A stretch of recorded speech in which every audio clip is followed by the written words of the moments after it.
Going to show you how to factory reset a GoPro Hero 10 Black. Okay, very simple. First thing is go to the back screen. You want to go ahead and slide down, and now from here slide to the left, and we're going to go to Preferences. Now slide all the way down to the very bottom. It should say Reset. Tap on Reset. Now slide down to the very bottom again. Now it says Factory Reset. Don't forget, with a factory reset, you're going to be erasing all of your settings, the whole shebang, as pretty much as if you just bought this brand new and took it out of the box. If you want to proceed, tap on Factory Reset. I'm going to factory reset it right now. Note that this will also remove the camera from your GoPro cloud account as well. Okay, I'm going to tap on Reset and watch how fast this is.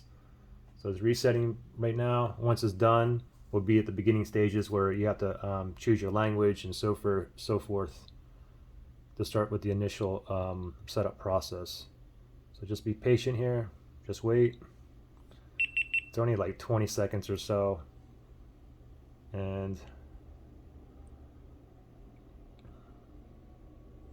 voila. Good luck.